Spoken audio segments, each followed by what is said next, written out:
Today we're going to talk about the First Amendment and how it relates to journalism.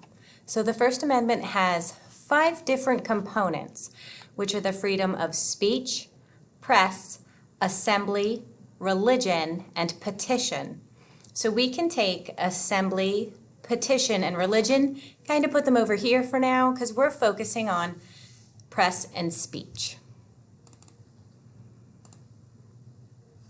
What does the freedom of speech include? So what parts are actually in there? It means you have the right to engage in symbolic speech. Well, what is symbolic speech?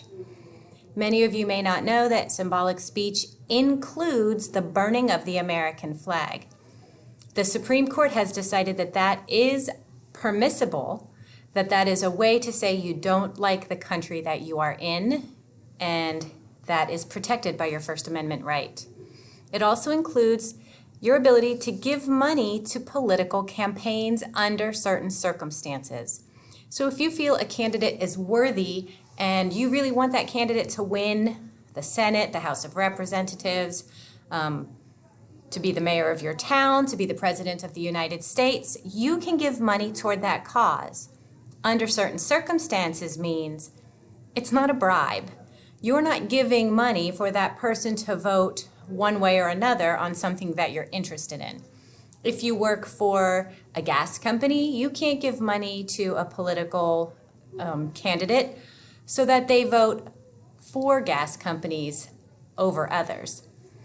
You also have the right to share your opinion without being punished. And again, that comes with a little bit of moral fortitude. That means I'm allowed to say, I like to eat meat, or I don't like to eat meat. I can say, I don't like math class, or I don't like my teacher. I can't stand up in the middle of math class and say I don't like my teacher. But you're allowed to have opinions that you share with others in the appropriate place and time.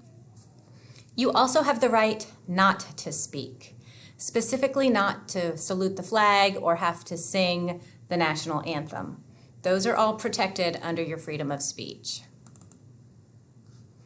What does your freedom of speech not include?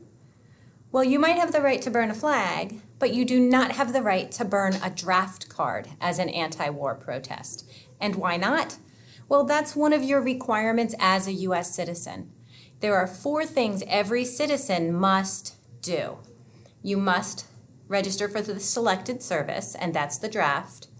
You must pay taxes, you must follow the law, and you must serve on a jury if your name is called. Now, there are some extra components there that we won't talk about, but those are your 4 requirements. So you may not burn a draft card. Obscenities, which refers more to nakedness in pictures and video. Fraud. You are not allowed to commit fraud and say you are someone you are not. Child pornography is not permissible. Inciting lawless action. What does incite lawless action mean? Well, if we kind of jump back to those freedom of speech First Amendment freedoms that we put over here, and we talk about the freedom of assembly. Let's say you are at a peaceful protest, and you're all standing around on the corner, and you are protesting all flowers, that the only good flower is a sunflower. You cannot encourage everyone else around you to go tear flowers out of everyone else's gardens if they are not sunflowers. That is inciting lawless action. Even if you stand on that corner with your sign saying sunflowers are the best and you don't do the ripping out of the flower gardens, you have encouraged lawless behavior. So that is not protected under your freedom of speech. Speech that inflicts injury. That's harassment, bullying, whether it is on the internet, social media, verbally in school. You cannot use speech that inflicts injury. And that also includes threats, any implication of future harm. What does your freedom of press include? Well, take all those speech ones and think about them in writing. It includes books, newspapers, magazines, pamphlets, movies. Anywhere you write these things down, you have the ability to share your opinion without punishment if it follows all those other components. What does it not include? Libel, defamation of character. I can't put things in writing that would hurt someone just for the sake of causing them harm.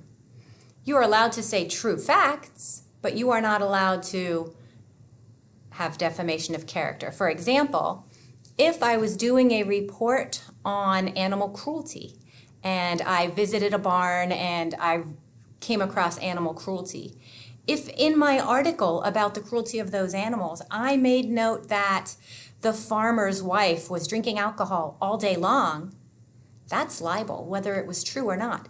It had no point in what I was reporting for animal cruelty. It was only put in there to hurt someone. Lack of protection for whistleblowers. Well, you need to know what a whistleblower is.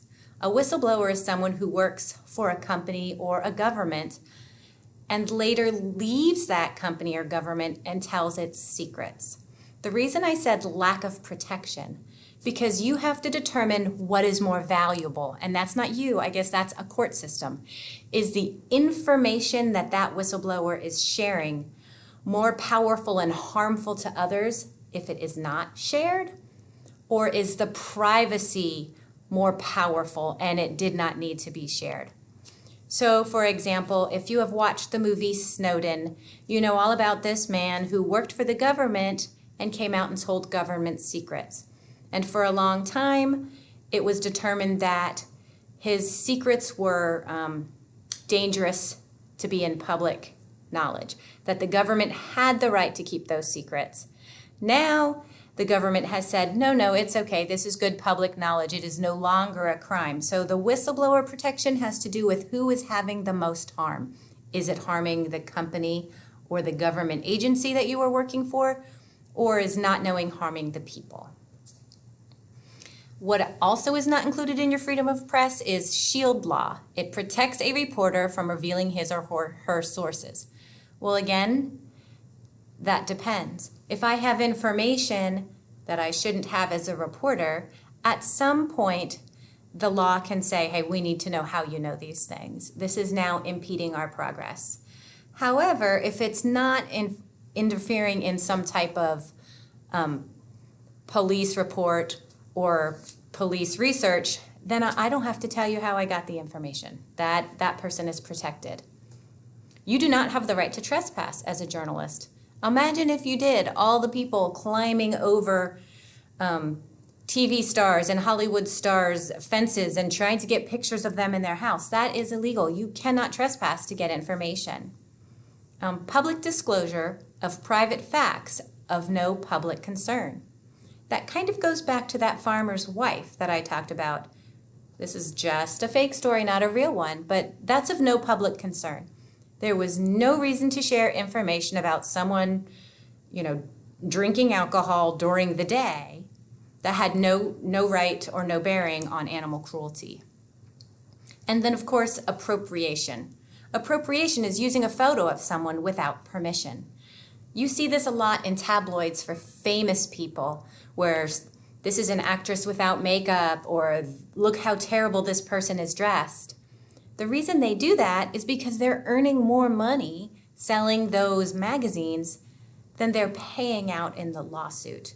But that is illegal. You cannot take a picture and publish it without the permission of others. So those are the things that are included and not included in your First Amendment freedom of speech and press.